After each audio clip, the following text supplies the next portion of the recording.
आज की वीडियो में संख्या पद्धति मतलब नंबर सिस्टम कवर करने वाले हैं। ठीक है, अभी हम संख्या पद्धति के केवल बेसिक नॉलेज इस वीडियो में बताएंगे। इसके बाद इसके सभी प्रकार के प्रश्न जो कंपटीशन एग्ज़ाम में पूछे जाते हैं वो अगले वीडियो में कवर करने वाले हैं। ठीक है, चलिए आइए। पहला क्या है? प्राकृत संख्याएं, नेचुरल नंबर। ठीक है, वे संख्याएं जिनका उपयोग किसी भी वस्तुओं को गिनने के लिए किया जाता है। इससे आप समझ ही गए होंगे कि वे संख्याएं जिनका उपयोग किसी भी वस्तुओं को गिनने के लिए किया जाता है। आप इससे वैसे समझ में आ गए होंगे कि हम जब भी किसी वस्तु को गिनती करते हैं तो कैसे करते हैं? 1 2 3 4 ऐसे करते हैं ना। तो इससे बिल्कुल क्लियर हो गया होगा। ठीक है, चलो इसको हम थोड़ा सा उदाहरण लेके और समझ लेते हैं। जैसे 1 2 3 4 ऐसे हम अनंत तक कह सकते हैं। ठीक है ना, बहुत ही आसान है। इसके बाद है दूसरा पूर्ण संख्याएं मतलब होल नंबर। वे संख्याएं जो 0 से शुरू होता है। ये ठीक उसी प्रकार से थोड़ा कह सकते हैं हम, प्राकृत संख्या के जैसे ही है, लेकिन थोड़ी इसमें क्या कह सकते हैं हम कि वे संख्याएं जो 0 शुरू होता है। जैसे उदाहरण से हम समझते हैं। जैसे 0 1 2 3 4 अनंत। ये भी क्या होता है? अनंत होता है। बहुत ही आसान है। ठीक है, चलिए आगे आ जाइए। फिर सम संख्याएं। तो सम संख्याएं मतलब इवन नंबर। वे संख्याएं जो केवल 2 से पूरा भाग हो जाता है। ये भी बहुत सरल है। वे संख्याएं जो केवल 2 से पूरा भाग हो जाता है। तो आप कहेंगे सर कि जब जो मतलब जो 2 से पूरा भाग हो जाता है तो वह संख्या हो सकता है, क्या हो सकता है बताइए? जैसे हाँ, जैसे 8 हो गया। क्या हो गया? 8 हो गया है। ठीक है, गुड। हाँ, अब दिख रहा ना? हाँ, 8 हो गया, 6 हो गया, 10 हो गया। ऐसे बहुत सारे संख्याएं हैं। ठीक है, और क्या कह सकते हैं? 20 हो गया। ये क्या है? सम संख्या है। क्यों? क्योंकि ये जो 2 है इस सभी को क्या कर देगा? पूरा क्या कर देगा? भाग कर देगा। ठीक है ना? 2 चौके 8, 2 तियाई 6, 2 पंचे 10, 2 धाम 20। तो ये सभी संख्या क्या कहला गए? हमारे सम संख्या हैं। ठीक है, अगर हम बात कर दें 25, क्या कर दें? 25। अब बोलेंगे सर ये 25 तो सम संख्या नहीं हो सकता है। क्यों? क्योंकि जब इसको हम भाग करेंगे, ठीक है, चल देख लेते हैं भाग करके। जब भाग करेंगे तो 2 एकम 2 हो गया। ठीक है, फिर हम 5 में भाग करेंगे तो 2 दूनी 4। अब जैसे कि देख पा रहे हैं इसमें शेषफल बचा ना, इसमें शेषफल क्या बचा है? 1 बचा है। ठीक है, तो जबकि इसका डिफिनेशन क्या है, परिभाषा क्या है? वे संख्याएं जो केवल 2 से पूरा भाग हो जाता है। लेकिन ये 2 से 25 पूरा भाग हो रहा है क्या? नहीं हो रहा है। ठीक है, तो इससे आप बिल्कुल अच्छे समझ में आ गया होगा कि हम वही संख्याओं को सम संख्या कह सकते हैं जिसमें 2 का पूरा भाग चला जाता है। ठीक है, चलिए इसके बाद चौथा नंबर में आ गए विषम संख्याएं। विषम संख्याएं क्या होता है? वे संख्याएं जो केवल 2 से, किससे? 2 से पूरा भाग नहीं होता है। ठीक इसका उल्टा सम संख्याएं क्या बोला? उल्टा पूरा। ठीक है, इसमें क्या बस वही परिभाषा, थोड़ा सा अंतर क्या हो गया है? इसमें नहीं, मतलब वे संख्याएं जो 2 से पूरा भाग नहीं होता है, मतलब इसमें कहीं ना कहीं शेषफल आना ही आना है। ठीक है, वो क्या कहलाएगा? विषम संख्याएं। चलिए देख लेते हैं इसको भी उदाहरण से। अगर हम यहाँ लिख दें 9 11 17 और बहुत सारे एग्जाम्पल लिख सकते हैं 21। ठीक है, ये क्या है? सभी विषम संख्या है। क्यों है विषम संख्या है?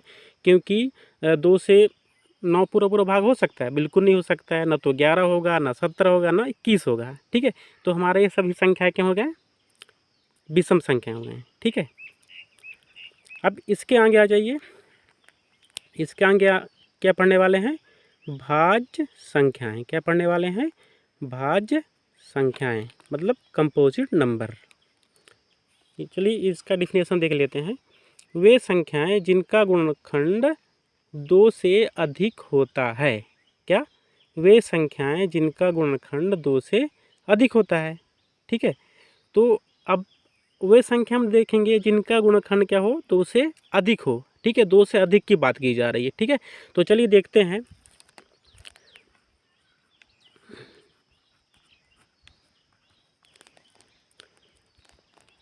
अगर हमने यहाँ पे लिख दिया 10 लिख दिया, क्या लिख दिया 10। ठीक है, अब जो हमारा परिभाषा है भाज्य संख्याएं का, कि वे संख्या जिनका गुणनखंड 2 से अधिक होता है, तो चलिए हम 10 का क्या कर लेते हैं, गुणनखंड निकाल देख लेते हैं। तो 10 का गुणनखंड क्या होगा, पहले तो 1 ले लीजिए। ठीक है, 2 हो जाएगा, इसके बाद क्या हो जाएगा, 5 हो जाएगा। ठीक है, 5 के बाद क्या हो जाएगा, स्वयं 10 हो जाएगा।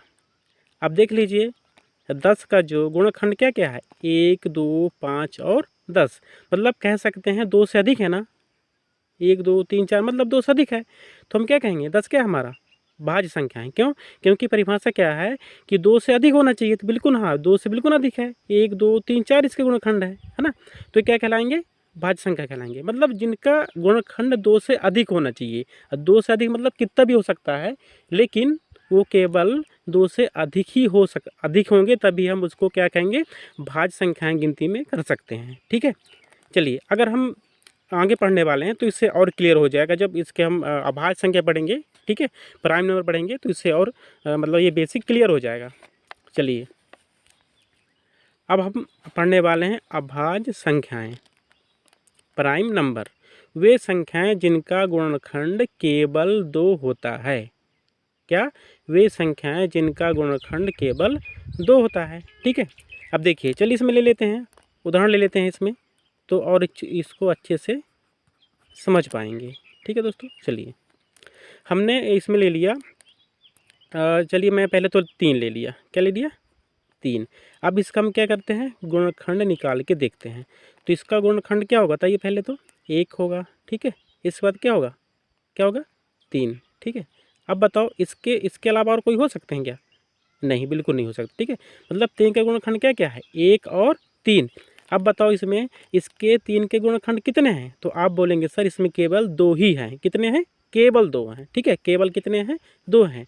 तो जब भाई केवल 2 हैं तो हम क्या कह सकते हैं, 3 क्या है, अभाज्य संख्या है। क्या है, 3 क्या है, अभाज्य संख्या है। क्यों है, क्योंकि 3 ये परिभाषा को कंप्लीट करता है, वे संख्या है जिनका गुणनखंड केवल 2 होता है। ठीक है, तो हम बिल्कुल कह सकते हैं कि 3 क्या है, अभाज्य संख्या है। ठीक है, चलिए इसमें थोड़ा सा एक और भी डाउट हो सकता है, तो उसको हम देख लेते हैं। मैंने यहाँ पे क्या लिखा, 1। क्या लिखा बताइए, थोड़ा सा 1 लिखा। ठीक है, अब ये बताइए 1 जो है, ठीक क्या है, 1। तो 1 को आप क्या कह सकते हैं, भाज्य संख्या कह सकते हैं कि अभाज्य संख्या, बताइए थोड़ा सोच करके। हाँ बिल्कुल सोचिए, बिल्कुल सोचिए कि 1 को आप क्या कहेंगे, भाज्य संख्या कहेंगे कि अभाज्य संख्या कहेंगे। ठीक है ना, अब चलो इसमें देख लेते हैं, इसमें बिल्कुल डाउट क्लियर हो जाएगा कि बताओ 1 का गुणनखंड क्या है। तो आप बोलेंगे सर 1 का तो केवल 1 ही होता है। ठीक है, क्या होता है, 1 ही होता है। चलिए तो अब बताओ भाई कि जब 1 का गुणनखंड केवल 1 ही होता है तो 1 को किसके श्रेणी में आप रख सकते हैं, भाज्य के कि अभाज्य के। ठीक है, तो आप बोलेंगे सर 1 को तो हम न तो भाज्य कह सकते हैं न तो अभाज्य, क्योंकि 1 जो है न तो भाज्य का परिभाषा पूरा करता है न तो अभाज्य का। तो बिल्कुल सही, बिल्कुल सही सोचे।